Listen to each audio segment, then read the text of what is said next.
मैं अक्सर YouTube पे पढ़ने वाले विद्यार्थियों से एक सिंपल सा आग्रह करता हूं। इस आग्रह को आप लोग सभी अपने जीवन में उतार लें। यदि आप YouTube से पढ़ते हैं तो आप मानकर चलिए कि आप पढ़ाई के साथ कहीं इनजस्टिस कर रहे हैं। आप बोल रहे हैं सर पागल हो गए हो क्या, अपनी ही क्लास के बारे में उल्टी चीजें बोल रहे हो। मैं बिल्कुल सही बोल रहा हूं। इस तैयारी में, इस पढ़ाई में जो बच्चे ऑनलाइन पढ़ाई पर डिपेंडेंट हैं, बिल्कुल वीडियो गेम खेलने वाले विद्यार्थियों की तरह उनमें भी कुछ गलत आदतें शुमार हो गई हैं। उन गलत आदतों में सबसे पहली आदत है कि उन्होंने किताबों से पढ़ना बंद कर दिया है। नंबर एक, नोट्स बनाना बंद कर दिया है। हर चीज के लिए वो देखना और सुनना ही चाहते हैं, लिखना और पढ़ना नहीं चाहते हैं। यकीन मानिए कि यदि आप ये कर रहे हैं तो आप कंपटीशन को कम कर रहे हैं, बढ़ा नहीं रहे। आपकी वजह से कंपटीशन में और लोग जीत जाएंगे, आप फेल होने वाले हैं। आप पढ़िए। देखिए मैं आपको फिर से बता दूं, ये बिल्कुल वैसा ही ज्ञान है यूट्यूब का या गूगल का जैसे किचन में रखा हुआ सब प्रकार का मसाला।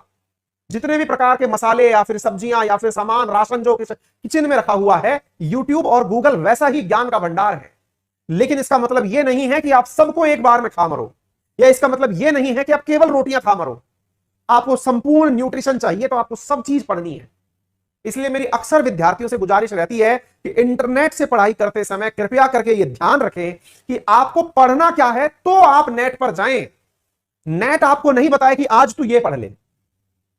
क्या पढ़ना है इसके लिए आप अपना सिलेबस देखें, आपके सिलेबस की जरूरतों को पहचानें कि मेरा ये सिलेबस। मान लीजिए कि मैंने इंडियन पॉलिटी पढ़ना शुरू किया, मुझे प्रेसिडेंट का इलेक्शन समझ में नहीं आया। वन डे में मुझे भी समझ में नहीं आया था। फर्स्ट टाइम मैंने पढ़ा, मेरे भी ऊपर से निकल गया यार ये प्रेसिडेंट का इलेक्शन क्या होता है। ठीक है, उस समय यूट्यूब पर जाइए, इलेक्शन गूगल करिए, यूट्यूब पर किसी ना किसी एडुकेटर ने बहुत बढ़िया पढ़ा रखा होगा, पढ़िए, बंद करिए और वापस किताब में लौट आइए। यदि ये नियम कर लेगा सक्सेसफुल हो जाओगे। यदि ये सोच लिया अब तो पूरी लक्ष्मीकांत बैठ के सुननी है, ज्ञान लेना है, फिर से मैं कहूंगा अगर ऐसा होता, मेरे सामने विकास और आदर्श बैठ के मेरी क्लास सुन रहे हैं, ये यूपीएससी के टॉपर होते हैं। इन्होंने इतने एडुकेटर्स की क्लासेस सुनी है, ये पूरे टाइम सुनने का ही तो काम करते हैं। मतलब ये है मेरे प्यारे मित्र, जितना आप कैमरे में बैठकर मुझे सुन रहे हैं, ये तो लाइव बैठ के सुन रहे हैं। इसका मतलब समझना, सुनने भर से ज्ञान काम में नहीं आता है, देखने भर से ज्ञान काम में नहीं आता है। इसे इंप्लीमेंट करना होगा अपनी प्रैक्टिस में, बुक्स में लेकर आइए।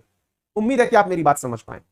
दूसरी इंपॉर्टेंट बात, जितना भी ज्ञान आप कंप्यूटर से या यूट्यूब से प्राप्त कर रहे हैं, इसे प्राप्त करने के बाद अगर आपने कॉपी में चाहे काम की 4 ही पॉइंट लिखी हो, अगर आपने कुछ नहीं लिखा, फिर से वो वेस्टेज है। पहली बात, जरूरत पड़े तभी यूट्यूब पर जाएं या गूगल पर जाएं, नंबर 1। नंबर दूसरा, आपने मेरी क्लास सुनी, पढ़ी, उसके बाद भी आपने 4 पॉइंट में मेरी क्लास के अंदर नहीं लिखे, ये वेस्ट हो गया, क्योंकि आप वापस से 1.5 घंटे बर्बाद नहीं करेंगे इन सब चीजों को देखने और सुनने के लिए। यदि आप ऑनलाइन पढ़ाई को एज ए वरदान यूज करना चाहते हैं, मेरे बताए इन तरीकों की पालना कर लें। अगर नहीं करना चाहते तो आप अपने कैरियर को खुद से खत्म कर रहे हैं। आपको लगता है कि वाह सर ने अभी ऑनलाइन क्वेश्चन करा के दिखाया, मजा आ गया। नहीं भाई, कुछ नहीं होगा।